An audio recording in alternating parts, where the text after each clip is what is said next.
daal neex na lool. Best FM, jamais une radio ne vous a fait autant plaisir à Thiès.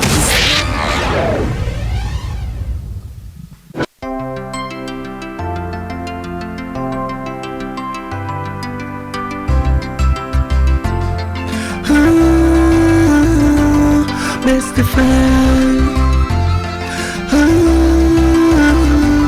Best FM. Take a call. Best FM.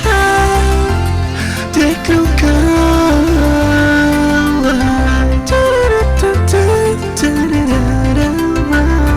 T'informer, te divertir, tout pour toi. T'informer, te divertir, tout pour toi. Best FM.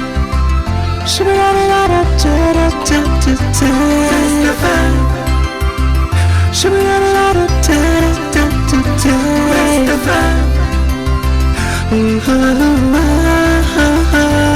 Best FM. Best FM.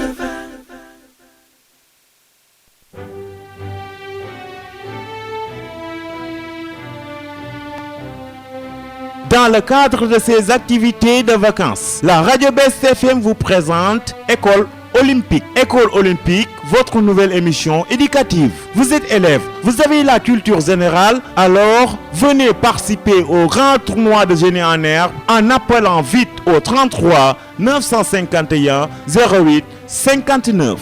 33 951 08 59 ou au 77 224 91 18 77 224 91 18. École Olympique à la présentation Moussa Fall sur les ondes de la 101.2 Best FM.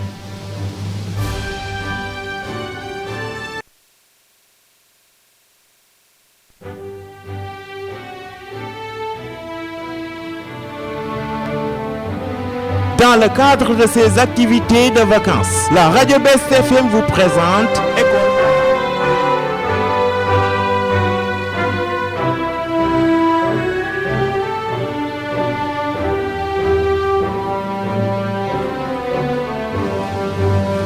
Bienvenue à toutes et à tous. Merci de nous suivre sur la 101.2 Best FM. Vous êtes en direct dans votre nouvelle émission École Olympique. Aujourd'hui, donc, nous allons démarrer avec nos deux participants qui sont déjà dans nos studios, en compagnie bien sûr de notre jury qui est là présent et notre très cher grand, le doyen Alou, il sera ici et bien sûr qu'il est dans nos studios, il va nous accompagner et voilà donc mbokk yi di leen jaajëfal bu baax ci ànd bi ak kóolute gi dal leen ak jàmm ci Best FM 101.2 la voix de la vérité ñu fas yéene ànd ak yéen nag seen ñaareelu numéro école olympique di émission bi nga xam ne mooy émission éducative boole yar jàng ak njàngale di dalal ay ndongo fas yéene nag boole leen ñu waxtaanee société waxtaanee culture générale waxtaanee bépp xeet boo xam ne rek dafay aju ci wàllum njàng ngeen koy am nag samedi bu jot 13h ba 14h ki leen ci gunge nag di seen xarit Moussa Fall donc amis auditeurs de la 101.2 avant d'entrer dans le vif du sujet, c'est-à-dire dans les choses sérieuses, nous allons laisser notre doyen il est là, ainsi que Ola qui va se charger de la comptabilité, on peut dire ça. Donc voilà, tonton Alou, bienvenue dans votre émission École Olympique.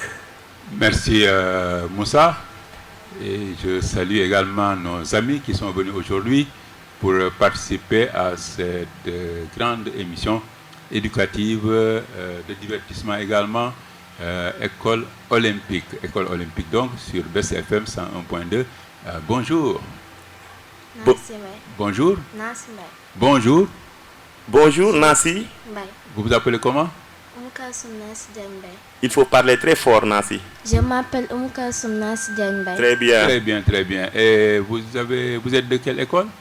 Annexe Germaine Le Goff. Annexe Germaine Le Goff. Annexe Germaine Le Goff. Ici à Carrière. Oui. Très bien. Et vous? C'est trop. Vas-y. Lève-toi pour parler. Tu es trop petite. Parle sur l'autre micro. En attendant. Parle sur l'autre micro. Tu t'appelles comment? Je m'appelle Fatima Bintou Djigo. Fatima Bintou Djigo. Allez-y, tonton. Très bien, très bien. Alors, merci d'être venu. Vous êtes en forme pour le concours? Oui. Pour les Jeux Olympiques de l'école.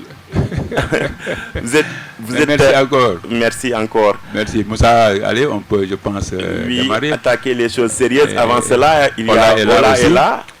Pour celle qui a le stylo magique. N'est-ce pas? Elle va marquer des points. N'est-ce pas? Voilà. Donc, Ola. Donc, bonsoir à tout le monde. Bonsoir.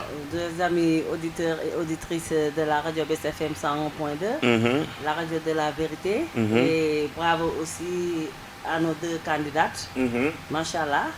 Di nuyu ñëpp di ziar ñëpp. jërëjëf leen naan initiative bu rafet la ndax lii moom bokk na rek si nee naan cours de vacances la. cours de effectivement donc mën nañ fi jëlee ay tirer ay mots yoo xamante ne sax xëy na xamuñu ko woon ñu jàpp ko pour beneen yoon bu école ubbee rek ñu mën ko jëriñoo. effectivement donc ñoo ngi lay félicité bu baax a baax Moussa Fall. merci beaucoup di leen féliciter également ci soutien bi di nuyu madame la directrice de la radio Best FM waaye nag di nuyu ñi nga xam ne ñoo ñu yombalal li nga xam ne mooy disponibilité xale yi.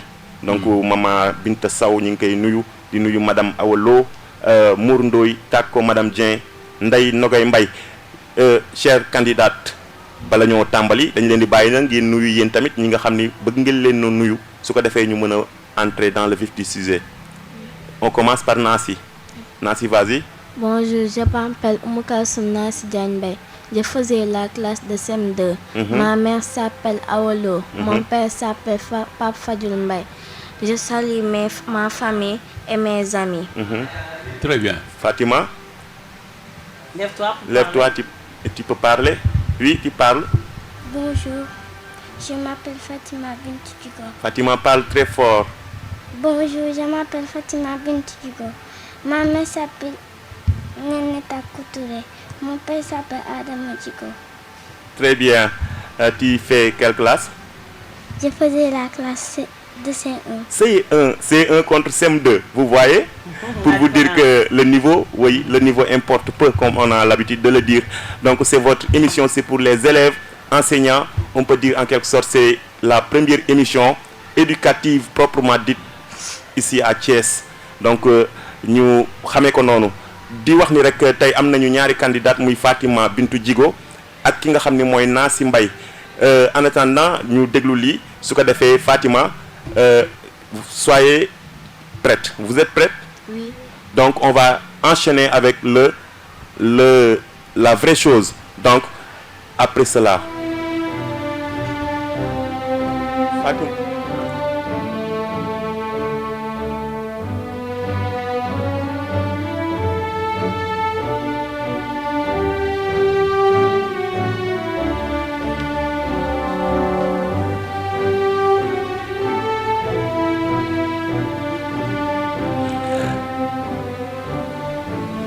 Voilà, très chers auditeurs et auditrices de la Best FM, merci de nous accueillir chez vous, de choisir la voie de la vérité Best FM.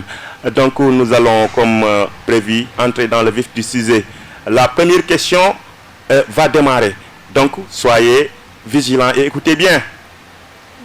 Les enfants jouent dans la cour. Donnez le synonyme de cour.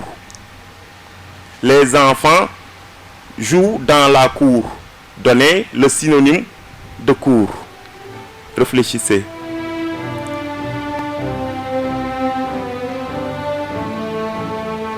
Les enfants jouent dans la cour.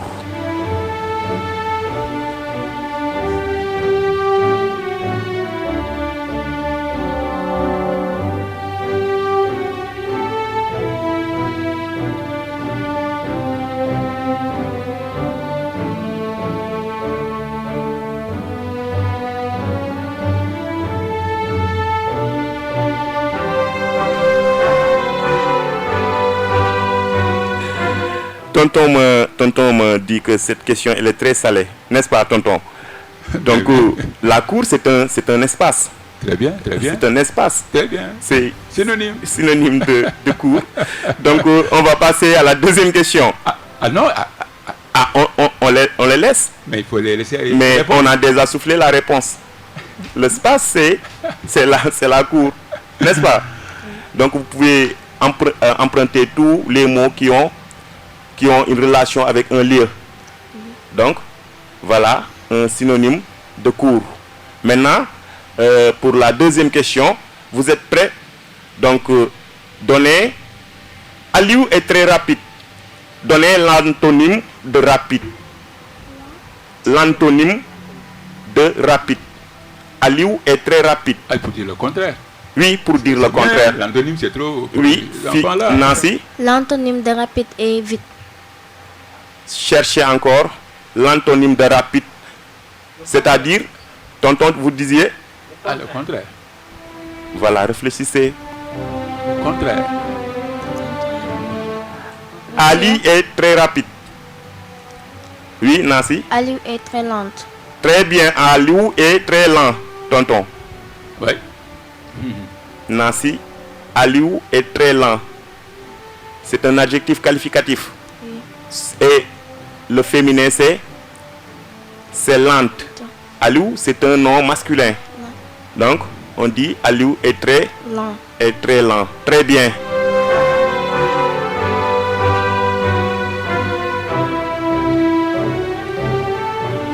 Nancy, elle vient de marquer 2 points. Donc, la troisième question. Le ciel est bleu.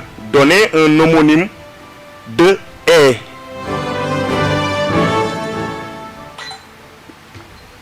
Oui, vous deux. Allez-y. Fatima. Reprenez la question. Le ciel est bleu. Donnez un homonyme de bleu. Tonton, un homonyme de bleu. Un homonyme de est. Est. Un homonyme. Un mot qui sonne de la même façon.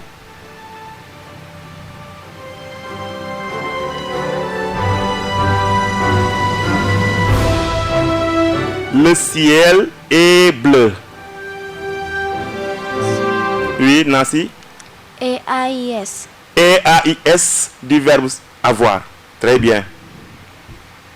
Est-ce que c'est validé? Non, pas encore, parce que E-A-I-S n'existe pas en français. Très bien. Allez, réfléchissez. J'ai mangé, j'ai bu, j'ai.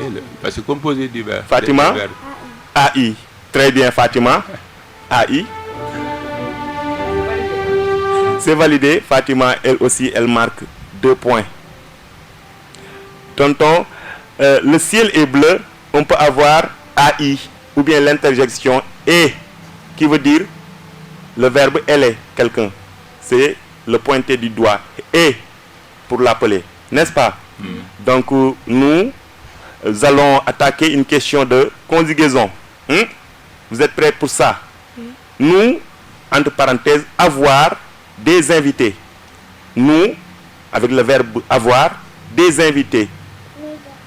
Vous attendez d'abord, il y a ce qu'on appelle, il y a ici, écoutez, Fatima, on nous demande de conjuguer la phrase à l'imparfait de l'indicatif. Nous avoir des invités. Nancy? Nous avions des invités. Très bien, nous avions des invités. Très bien, Nancy marque encore 2 autres points.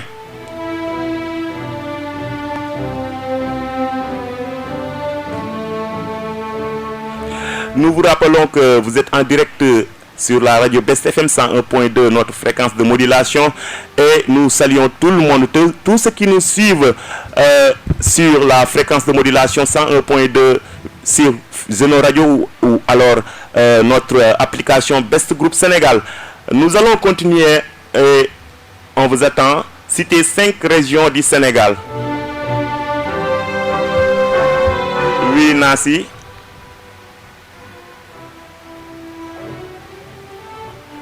Citez 5 régions du Sénégal. On vous laisse réfléchir.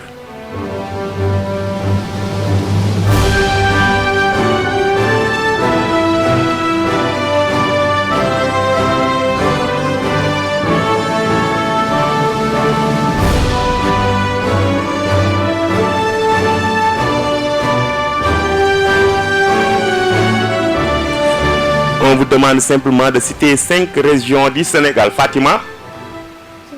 Thiès, Dakar. Dakar. Thiès, Dakar.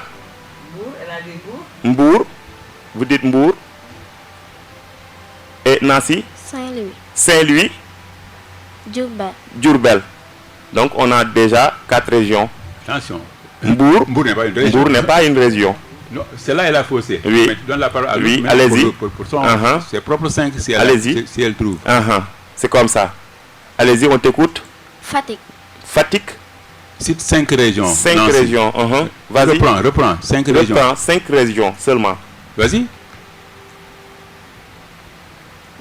Vas-y. Tu as bien commencé. Diourbel.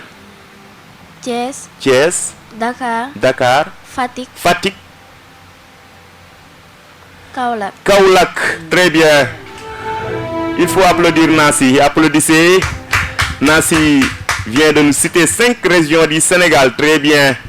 Et voilà, amis auditeurs, c'est ça l'école olympique. Fatima, aujourd'hui je sens beaucoup d'énergie dans le studio. Je ne sais pas ce qui se passe, mais il y a beaucoup d'énergie dans ce studio. Tonton. Mais c'est bien, c'est bien. En tout cas, quand il y a l'énergie est là, c'est bon. Moi, très bien. Je crois que Fatima, elle n'est pas concentrée. Fatima, Vraiment. Fatima, on suit. Très bien. Est-ce que vous entendez bien? Tu entends bien? Voici le micro. Voilà, tiens-toi devant le micro et tu parles très fort. Hein? Tout le monde vous écoute. Nancy, très bien, toi aussi? Oui. Très bien. Maintenant, on complète la phrase. Je complète cette phrase. Regardez. L'argent ne fait pas... Oui? Tout. Tu es proche. Fatima? L'argent ne fait pas... Oui. L'argent ne fait pas... Vous savez, vous pouvez tout acheter. Mais vous ne pouvez pas acheter la santé. Vous ne pouvez pas acheter la longévité. Tu peux acheter des voitures, oui. L'argent n'achète pas la dignité. Oui, c'est un peu proche. Mais vous complétez la phrase. L'argent ne fait pas le... Allez, réfléchissez.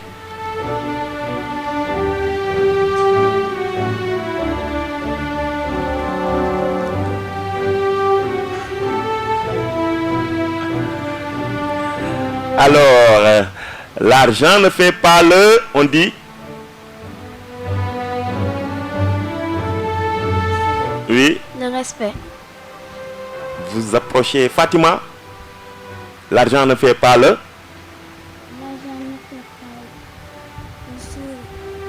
Ah oui, c'est trop proche. Maintenant, écoutez. L'adage dit, l'argent ne fait pas le bonheur.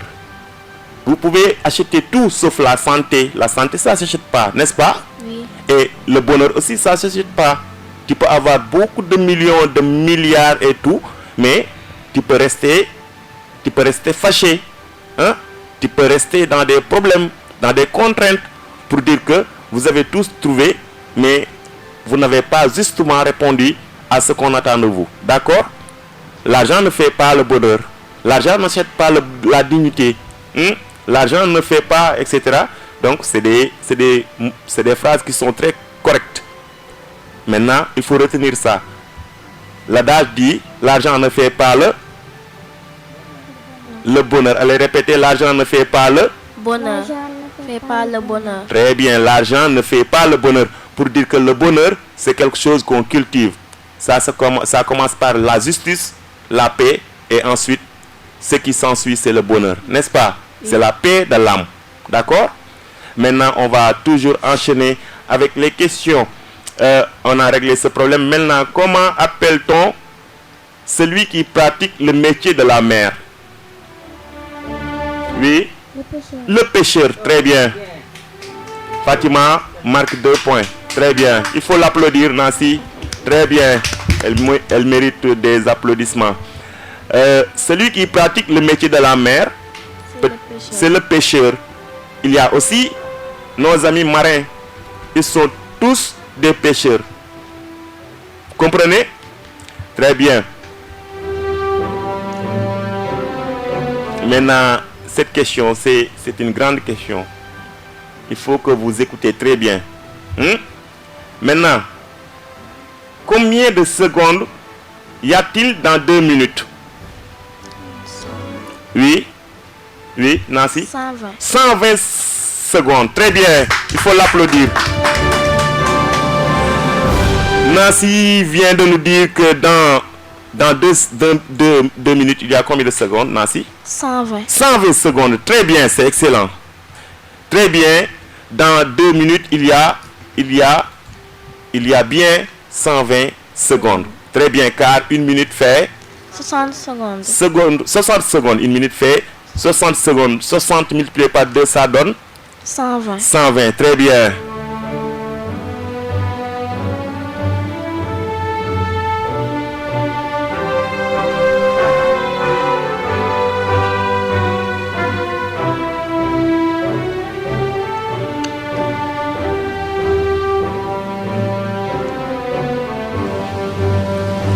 Alors, on va attaquer cette question qui va vous inciter à bien apprendre vos leçons d'activité de mesure.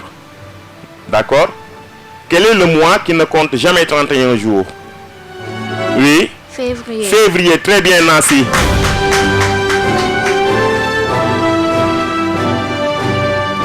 Écoutez bien, il faut bien écouter. Il faut avoir le réflexe.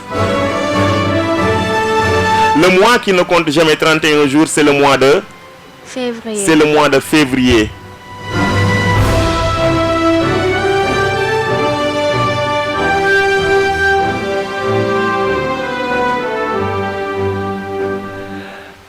C'est vrai, c'est le mois de février. Alors, merci amis auditeurs et auditrices de la 101.2. Vous suivez École Olympique.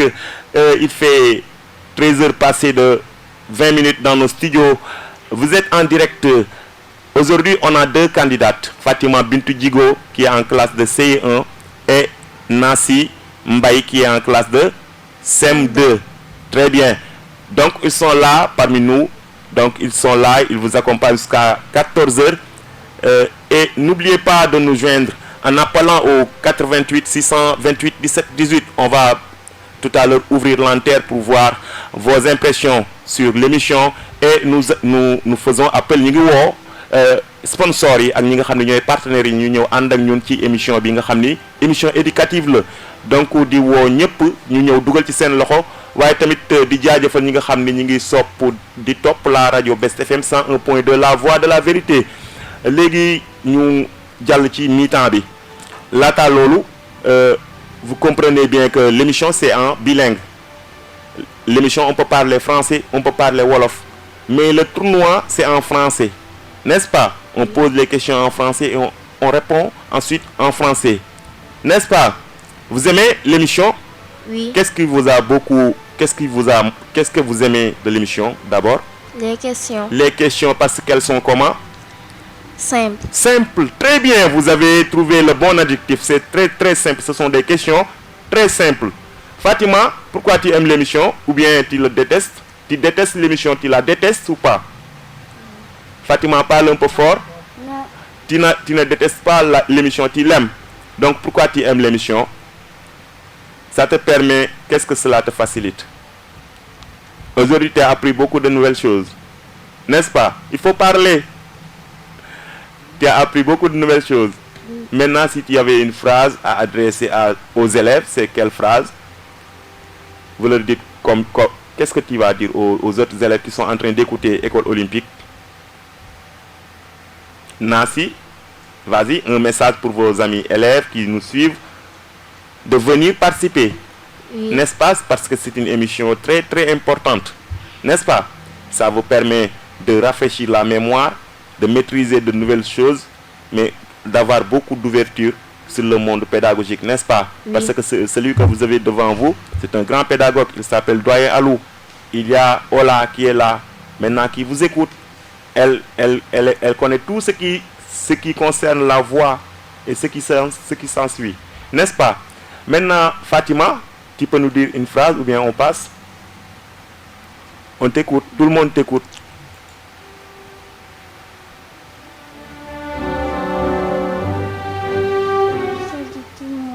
Et venez participer à cette émission qui est l'école olympique. Très bien, merci. Alors, je complète la phrase. Près un peuple. Oui, Nancy. Un but. Un but. Une fois. Une fois. Vous avez vu, tellement simple. Nancy a levé la main, la première, n'est-ce pas? Nancy va marquer 2 autres points.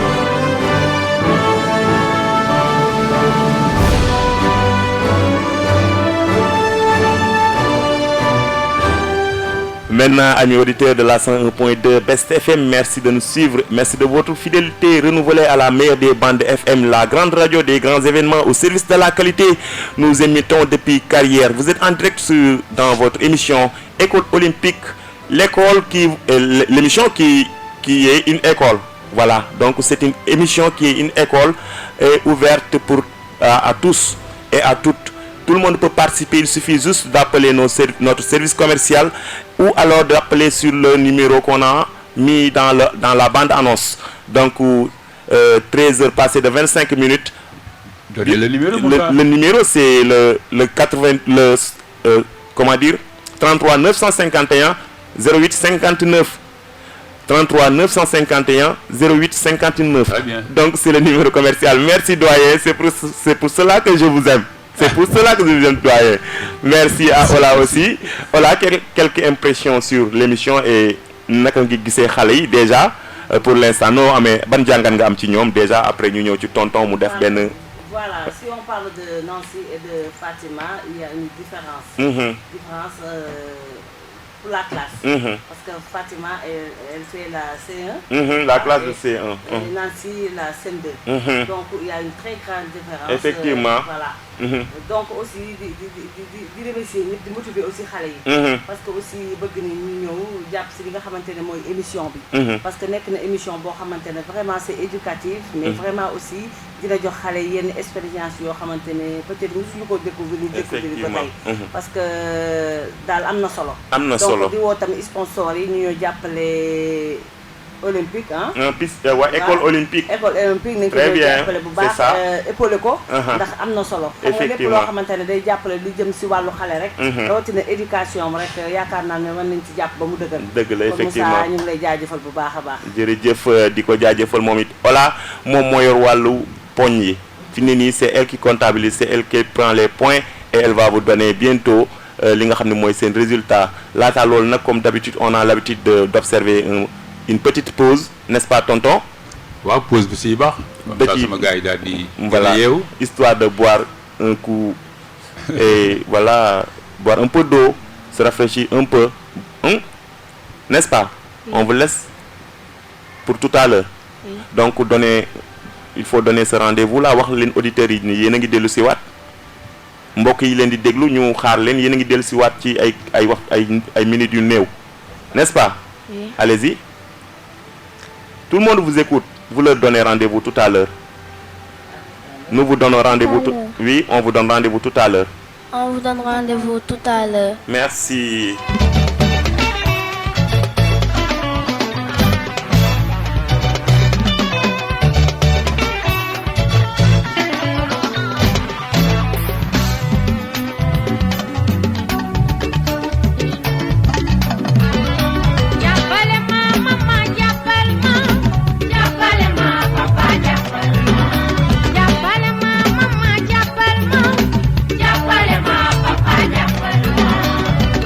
Let's go.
Dans le cadre de ces activités de vacances, la Radio Best FM vous présente École Olympique. École Olympique, votre nouvelle émission éducative. Vous êtes élève, vous avez la culture générale, alors venez participer au grand tournoi de génie en herbe en appelant vite au 33 951 08 59.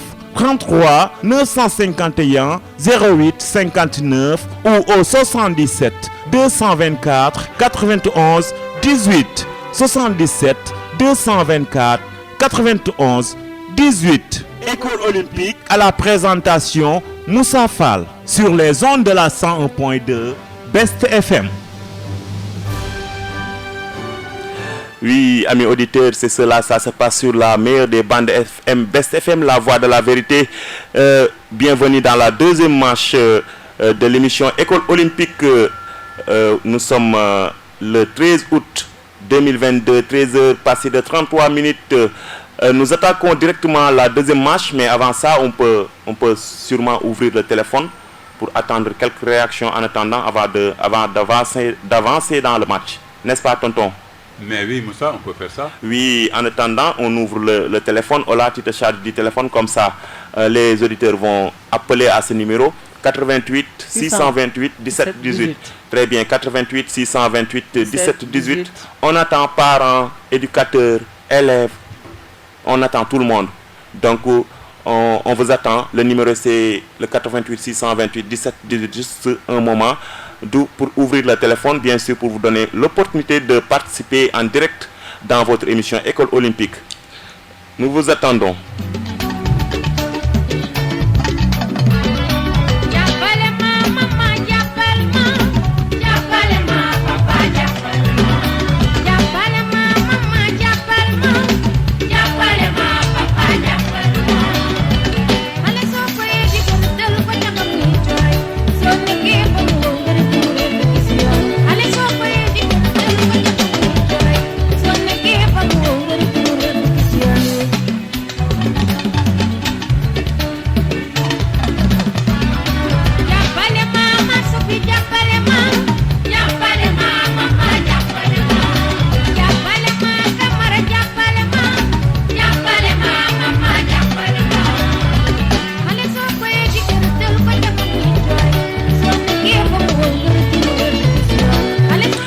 Nous vous rappelons que vous suivez votre émission École Olympique sur la 101.2 Best FM, la voix de la vérité.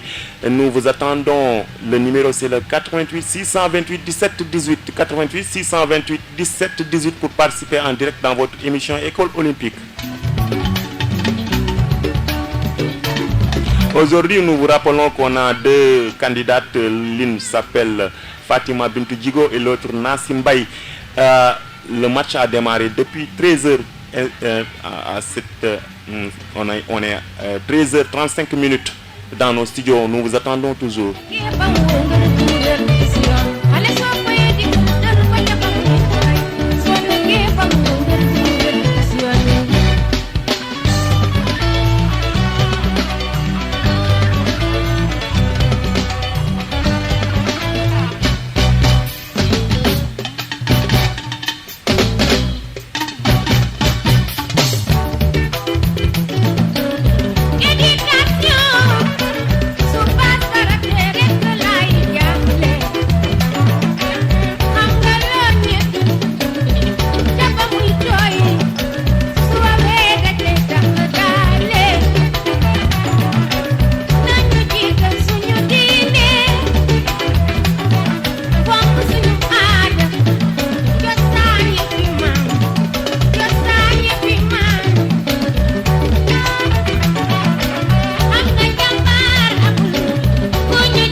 Alors, 13h passées de 37 minutes dans nos studios, toujours en direct dans votre émission École Olympique. Donc, tonton, on va tout de suite attaquer la deuxième manche, n'est-ce pas? Mais la deuxième manche qui sera une manche décisive, fii lépp di leere. Inch'Allah, defe naa lépp fii lay leere. Voilà, nous gisagum jongante bi. waaw jongante bi moom seere na. diggante Nancy ak Fatima. mais nag na Fatima gën a góorgóorlu nag. Fatima xoolal. bëgg naa nga répondre nag question yi bii di ñëw. très bien mi ngi noonu kon Fatima naka forme bi tu es en forme. tu es en forme. maintenant nan nga gisee match bi pour l'instant. c'est question yi noo leen gisee dañoo metteegum wala mettiwul tax koo metti quoi question yi noo ko gisee question yi yomb na. ah très bien Nancy. Oui. yow tamit oui kon nañu attaquer mbir yi donc avec quel instrument mesure-t-on la température? Avec quel instrument mesure-t-on la température? Oui, Nancy? Le baromètre. Fatima? La température, on mesure ça avec quel instrument de mesure? Avec quel instrument mesure-t-on la température? On vous écoute. Vous avez le temps. Il faut bien réfléchir, Nancy. Nancy, vas-y.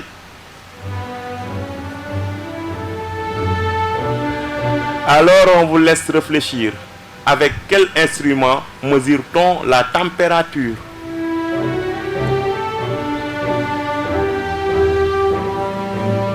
Oui, Nancy. Le thermomètre. Très bien, Nancy.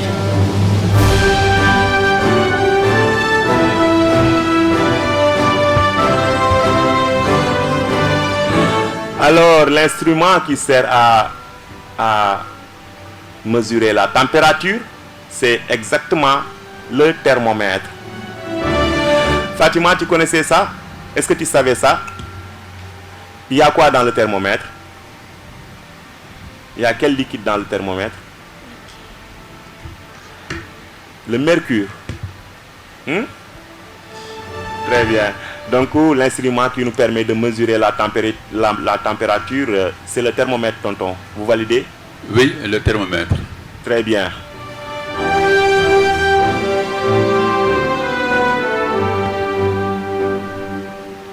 Alors, on va attaquer notre 12e question. Je complète la phrase suivante par le mot convenable. Retenez bien les mots. Magnifique, célèbre. Ce sont les deux mots que vous devez mettre dans les parties vides. La fête est... Fatima? Très bien, la fête est magnifique. Très bien, la fête, elle est magnifique. N'est-ce pas?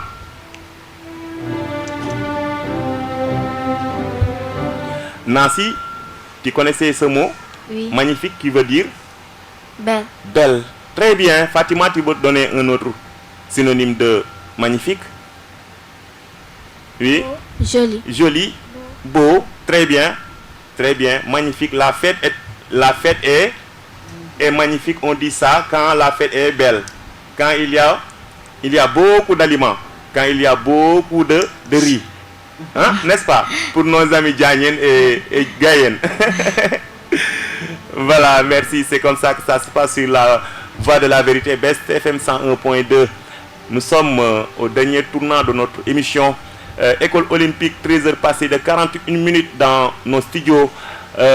Di jaajëfal ñëpp ñi nga xam ne rek ñu ngi topp émission bi 13h ba léegi di leen ñaanal jàmm di ko sàkku ci yéen di ñaanal ñëpp jàmm di wax ne rek toujours yéen a ngi suivre en direct ñi nga xam ne mooy ñaari xale yi nga xam ni ku ci nekk dafa ñëw am fulla ñëw bëgg li muy def représenter boppam ci jongante bi nga xam ni laajul lu metti il suffit juste de venir et de s'inscrire donc ñëw bokk la rek ànd ak ñun. Rappelle le numéro, Moussa. Il faut toujours ñu nga taper 33 951 08 59 ou bien alors sax mën ngeen a woote ci 77 224 91 18 soit vous envoyez un message via WhatsApp ou un texte pour donner vos coordonnées. Ensuite, on va vérifier vos cartes d'identité scolaire et vous êtes libre de participer dans votre émission qui est l'école olympique. Tonton, nous allons passer au calcul mental. Oui, tout à l'heure, le calcul mental. Soyez prêts.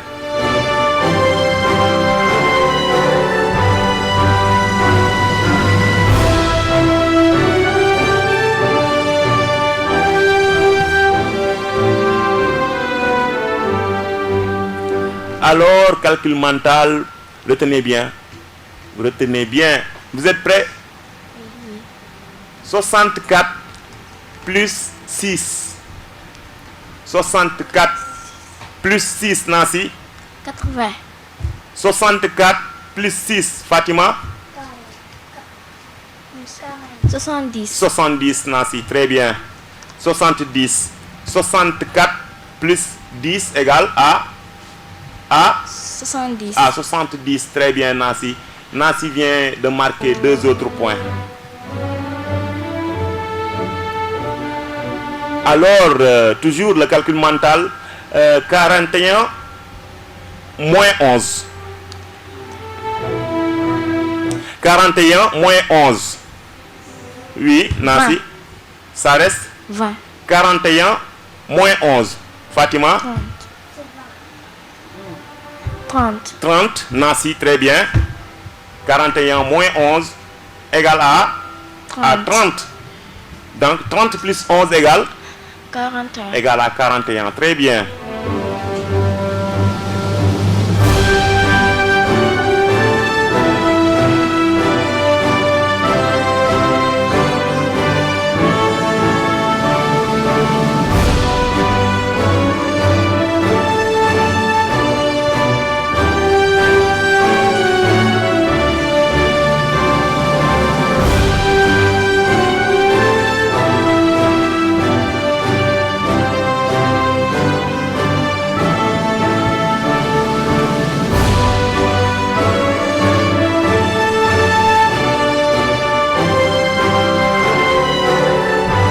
Maintenant, place à la question éclair. Soyez vigilante, je veux dire. Alors, qui fut le premier maire de Thiès? Qui fut le premier maire de Thiès? Le premier maire de Thiès, c'était qui? Alors, réfléchissez. Qui fut le premier maire de Thiès? Nancy, Fatima, allez, réfléchissez.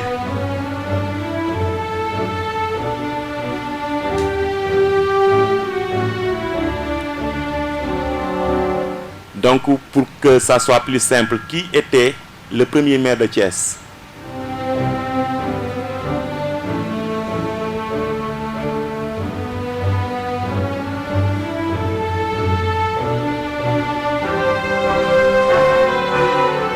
Nancy vient de lever la main, oui. Abdoulaye Diouf. Alors, recherchez, allez, réfléchissez.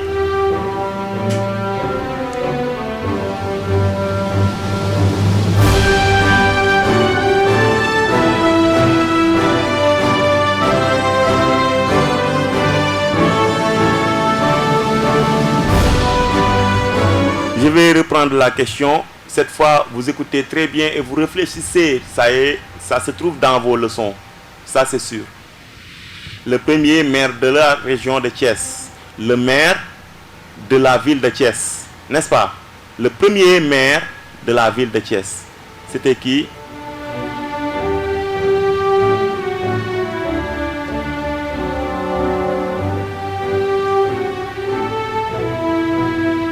Oui, Nancy? Abdoulaye Wade. Alors, réfléchissez.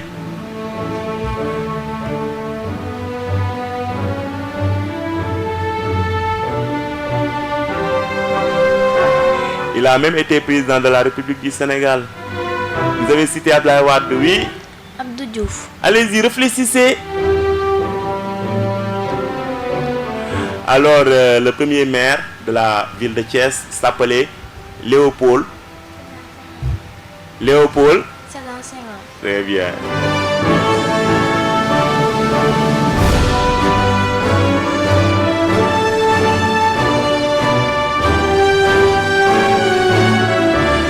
Maintenant, c'est cette dernière question qui va prendre 10 minutes. On vous laisse largement le temps de réfléchir sur ça.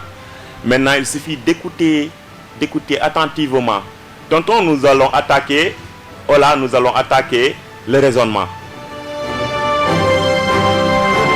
Vous avez 10 minutes pour le raisonnement.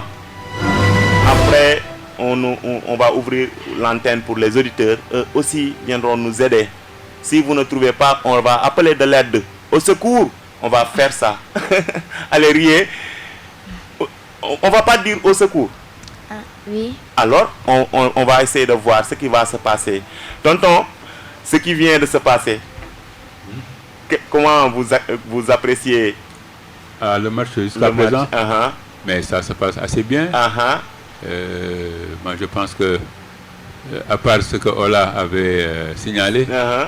la différence de niveau, Des quand même, niveaux, c'est uh-huh. important. Moi, je crois qu'une prochaine fois, Mhm. il faudrait voir cette question-là. Équilibrer. Équilibrer le niveau, comme Uh-huh. ça, Ça voilà, sera plus, voilà, plus équitable. plus équitable. Plus Très bien. équitable. Parce que Plus c'est un équitable. problème de programme. Ah, effectivement. Celui qui est au niveau C1, C2, bon. Mais d'aucuns pensent que ceux qui sont maintenant, qui sont plus frais, sont les plus servis. Il y en a qui pensent comme ça, hein.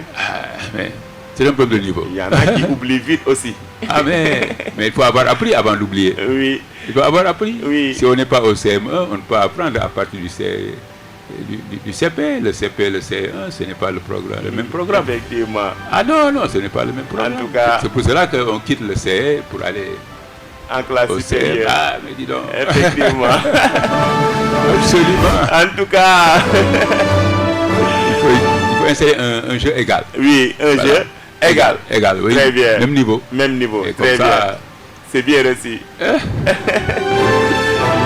mais je vois que, bon, sans doute que peut-être que c'est un peu difficile. Uh-huh. Parce que, bon, pour avoir des participants déjà, je comprends. Mhm. Il peut y avoir beaucoup de problèmes, des réticences, Mhm. des gens qui hésitent à venir. Mhm. Et trouver maintenant deux qui seront au même niveau, au niveau classe. C'est trop juste. Non, ça peut être difficile, quoi. Ah, c'est trop juste. Mais au moins, entre CM1 et CM2, Mhm. ou alors les deux CE, C1, CE2, bon, Mhm. mais entre CM et CE, mon vieux, il peut y avoir un fossé, hein, au niveau des contenus d'enseignement. Mhm. Ça peut être différent. Tonton, on dirait que tu es à côté du score, hein? Non, Ou bien? non, je ne suis pas à côté du score. Ah, en tout cas, voilà. C'est que je suis depuis le match. Hein. Ah oui. Je suis absent. Effectivement. Hein. Bon, ça. Effectivement. mais quand même Fatima jàmbaar la. Uh-huh. jàmbaar la. Uh-huh. comme ni ko père waxee rek niveau. Mhm. am na solo mais nag jàmbaar la mi ngi góorgóorlu. Mi ngi quand même. góorgóorlu, effectivement. Vraiment. C'est ça qui est l'essentiel. C'est d'avoir le courage de venir et de participer. Surtout ça, n'est-ce pas? Ça, c'est une expérience. Donc, chaque chose commence par 1. Même 1 milliard, on commence par combien? 1. Par 0. Donc, on commence par 0. Et après, on monte. Tonton, il est trop philosophique, hein? Ce monde-là, ça vous appartient pas, d'accord? Ok. Maintenant, on écoute la question. Regardez. Mon nom commence par E et se termine par E. Je ne prends qu'une lettre. Mon nom commence par E, se termine par E et je ne prends qu'une lettre. Qui suis-je?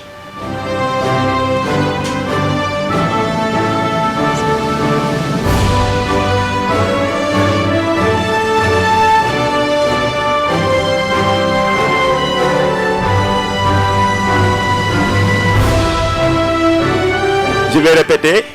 Mon nom commence par E et se termine par E. Je ne prends qu'une lettre. Qui suis-je?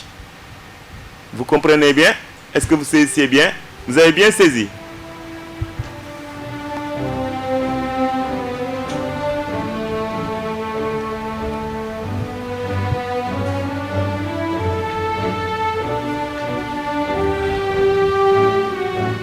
Mon nom commence par E et se termine par E.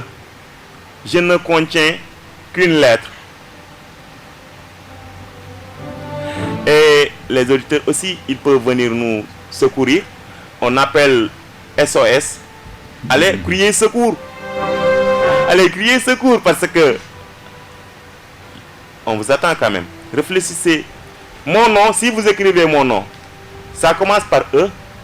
Le nom se termine aussi par E. Et je ne contiens qu'une lettre. Qui suis-je? Oui, Fatima. Allez-y, réfléchissez. C'est pas loin. Regardez, je vais traduire en wolof. Soo bind sama tur E lay commencer, E lay tàmbali, E tamit moo koy tëj. waaye man benn lettre rek laay jël, benn xibaar rek laay jël.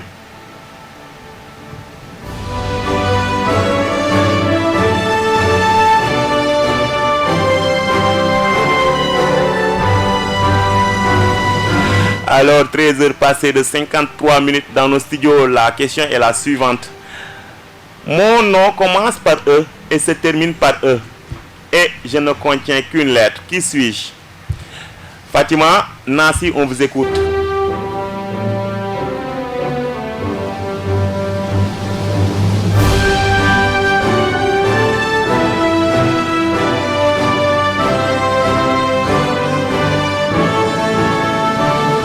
On rappelle que vous pouvez vous aussi participer à l'émission en appelant au 88 628 17 18. 88 628 17 18, vous pouvez participer dans l'émission École Olympique. Fatima, on t'écoute.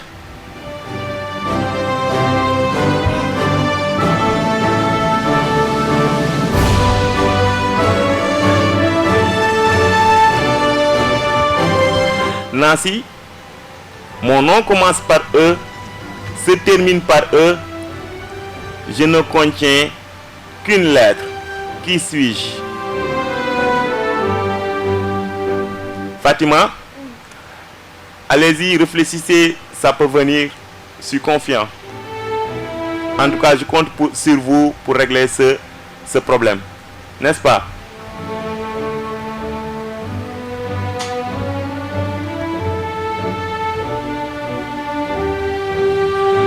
Voilà, ñu ngi noonu question bi dafa doon question boo xam ne il faut nit voilà c'est un peu voilà il faut nit ki il faut ngeen déglu soo leen dégloo rek dafay mel ni réponse baa ngi ni seen kanam sooy bind loolu E lay commencé boo koy buy jeex tamit E lay jeexee waaye soo dee xool benn lettre rek lay jël. Je pense que les auditeurs ils ont compris, n'est-ce pas? Mon nom commence par E, se termine par E et je ne prends qu'une lettre, une seule lettre.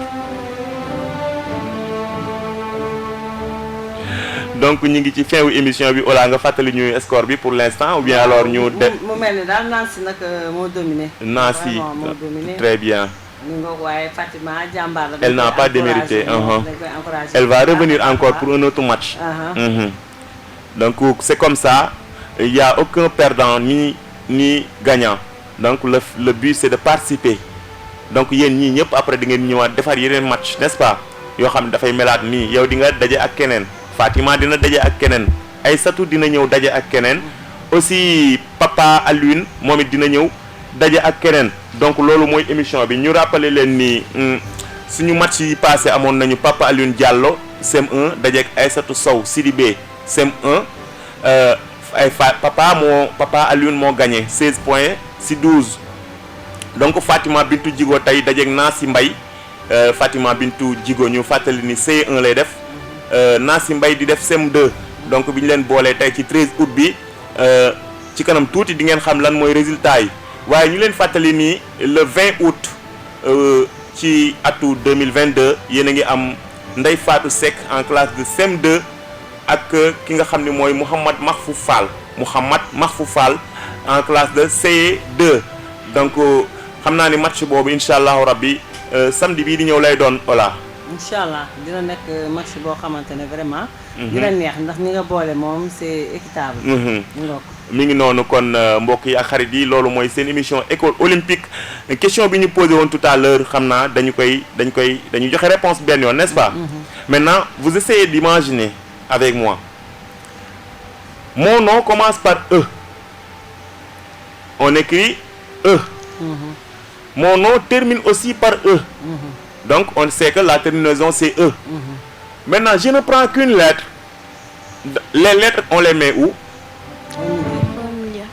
Les lettres, on les met où? Au milieu. Non, les lettres, je veux dire khibar, les lettres. Il y a lettres et lettres. Les lettres de l'alphabet, il y a aussi des lettres. Réfléchissez. Les lettres, on les met où? Dans des ans. On met les lettres dans les enveloppes. Enveloppe. Les lettres, ça se... On met une lettre où? À la poste, vous allez avec un papier, vous jetez le papier. Non, vous mettez la lettre où? Dans un...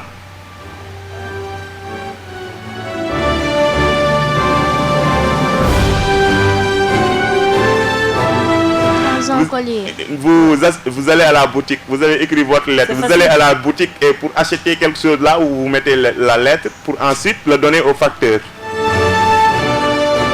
Oui, Fatima. Et mon nom commence par E et se termine par E.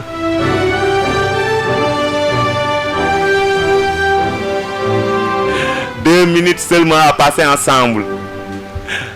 Mon nom commence par E, se termine par E et je ne contiens qu'une lettre.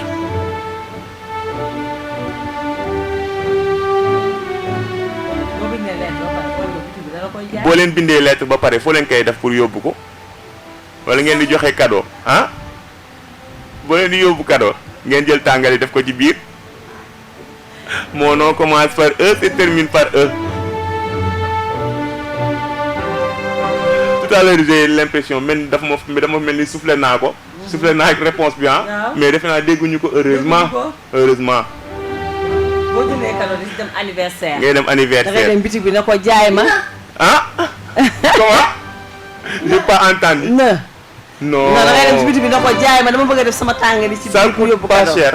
Ça coûte que 25 francs si je me trompe pas. bi jaay ma la. jaay ma pour def ci sa biir lettre bi loo oui. Un enveloppe. Un enveloppe.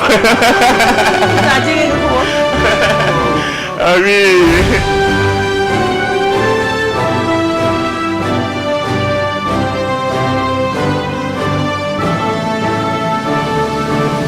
Voilà, effectivement, c'est une enveloppe. Voilà, donc Nancy vient de nous donner la réponse. C'est effectivement une enveloppe. Amis auditeurs de la 101.2, nous sommes à terme de notre émission, tonton. Vous voyez bien que ils ont beaucoup réfléchi. J'ai vu même des sueurs qui coulent partout. La sueur coule partout. Hein? Vous êtes fatigué, vous avez beaucoup réfléchi, n'est-ce pas? Donc, Oula, voilà, c'était les questions prévues pour aujourd'hui. On est à 14h00 dans nos studios. Vraiment, question yi mujj nag moom gën a neex. Parce que gis naa fi ay na génn fii. ay tëb ci kaw chaise bi. Tëb ci kaw chaise bi. mi ngoog mais daal xam naa ne daal naa si moo gagné kii bi. match bi moo gagné match bi ndax am na 20 points. Nancy am na 20 points. 20 points la am. 20 points la am waaye nag Fatima. vraiment am na li nga xamante ni mooy 6 points. Très bien. Kon mu mel ni rek 14 points d'écart. Très bien. Très bien, ça va vous encourager à revenir normalement. Inch'Allah Rabbi war ngeen a am yeneen match dans l'avenir. Donc compétition bi ni lañ koy toppee yéen ñëpp ku ci nekk dafay dellusi, n'est-ce pas? Suba Fatima mën na dajeeg Aïssatou Kissé. Yow mii mën nga dajeeg Pape Alioune, n'est-ce pas? Nga dajeeg Pape Alioune ba keroog ngeen di dajee ba final. Final bi nag dinañ def fête bu mag ñu ngi siy woo sponsor yëpp. Tonton. Inch'Allah. Mais merci encore à nos participantes. Nous les disons de les encourager. Merci bien. Je crois que nous avons fait la première émission. Oui. Le fait de découvrir un studio de radio pour certains qui ne l'avaient jamais fait. Déjà également merci bien nous dérouler avec les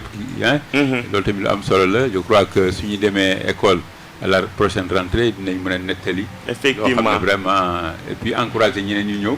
Donc Moussa sur cette même lancée moi je dis que cette émission est à valoriser. Merci. Cette émission est à développer merci ba nga xam ne day wéy quoi. waaw mu grandir boole ci nag. effectivement parce que aussi mën nañu am beneen studio boo xam ne. on va accueillir peut-être une dizaine d'élèves. oui effectivement vraiment ba nga xam ne dañuy déplacé wu complètement ci benn studio. defaraat ba mu jekk. comme ça public bu yaatu. ak tout un ensemble adapté. effectivement à nos élèves comme ça ñun am benn émission boo xam ne bu mucc ayib lay nekk. les élèves seront heureux chaque fois de venir. et de revenir dans École Olympique. Merci tonton Alassane Mbengue Alou le doyen. Donc lui qui n'a cessé de mettre sa main dans la pâte comme on a l'habitude de le dire. Ola avant ngay dem nag xanaa di nga ñaaxaat xale yi tuuti rek. waaw di leen ñaaxaat mais di ñaaxaat aussi parents d'élèves yi parce que ku xool lii xam ne initiative bu rafet la initiative bu noble la donc tout le temps dañuy encourager suñu doom yi ñuy jàng des fois ñu dem école bu xool maître yi wala maîtresse yi donc pourquoi pas ñu encourager leen si li nga xamante ne mooy éducation olympique voilà ñu encourager leen indi xale yi ñu def ay concours comme ni ko Père Alou waxee découvrir rajo sax dafa neex si xale ndax bu école ubbee dina ne man demoon naa rajo BSFM ñi la mel taxal nañ ma kas li loolu sax beneen découverte la donc c'est à féliciter aussi macha allah xale yi fi jot a jaar jëpp ñu ngi leen di féliciter di leen encourager bu baax a baax jërëjëf yow tamit ñu lay remercier bu baax a baax ci liggéey bu rafet bi nga xam ne yaa ngi koy liggéey macha allah yàlla na la yàlla jàppale qu'Allah vous facilite et suñu participante yaa ngi nii de dafa mel ni vous êtes da ngeen mel ni yéen ay complices ngeen quoi yéen a ngi toog di reetaan mel ni da ngeen complot n'est-ce pas Fatima lan nga ciy dolli tàggatoo lan ngay tàggoo kan ngay nuyu booy tàggatoo et cetera on vous écoute vous êtes en direct oui yaa ngi tàggatoo. Merci tout le monde d'avoir écouté cette émission. Et venez participer à cette émission. Qui est École Olympique. Olympique. D'accord. Fatima, tu salues qui? Kan ngay nuyu? Il faut citer limal ñan nga bëgg nuyu ak ñan ngay remercier jox leen rendez-vous nag beneen prochain match parce que di nga ñëwaat n'est-ce pas yéen a ngi toujours ci compétition bi voilà dañ lay bàyyi nga citer ay tour ñan nga bëgg nuyu. nuyu papa et maman. nuyu sa papa sa yaay ak sa maître nuyu sa directeur nuyu sa directrice allez-y on vous écoute. Je salue ma tante. Et monsieur Fall. C'est bon donc Nancy on vous écoute on t'écoute Nancy kan ngay nuyu kan ngay sant ñi la jàppale ba nga egsi fii ñi la doon encourager naan la demal mën na nekk ñan la. Je salue toute ma famille. Mes grands-parents. Et ma mère. Très bien. Et qui d'autre? Et mes amis. Tes amis et qui d'autre? Seulement. Ton accompagnant? Ah, tu laisses tomber celle qui t'a amené? Non. C'est qui? Elle s'appelle comment? Ndeye Nogay Mbaye. Ndeye Nogay Mbaye. ñu ngi koy nuyu moom tamit di la wax ni rek inch'Allah rabbi on va vous contacter pour yeneen match yi nga xam ne mooy ñëw di leen ko suivre chaque samedi lay am 13h ba 14h su ko defee boo leen koy déglu di ngeen xam fan la compétition bi toll ak yéen tamit kañ lañ leen di woowaat d'ici là on garde le contact dañuy ànd ak yéen ba mois de septembre ñu def fête bu mag ngeen invité seen copines yi invité seen xarit camarades de classe yi invité seen famille ainsi que tout le monde ñu taxaw ci kanamu Thiès ak li ko wër honoré leen yéen ñëpp parce que li ci am solo mooy participer n'est-ce pas. Amis auditeurs de la 101.2 Best FM, la voix de la vérité, c'était tout pour votre émission École Olympique. Nous vous donnons rendez-vous, Inch'Allah Rabbi, samedi, même heure, même fréquence. D'ici là, prenez soin de vous, vivez votre vie et soyez curieux. Mais surtout, laissez vos enfants venir participer à l'émission École Olympique. Merci à toutes et à tous. À la prochaine. Jërë ngeen jëf.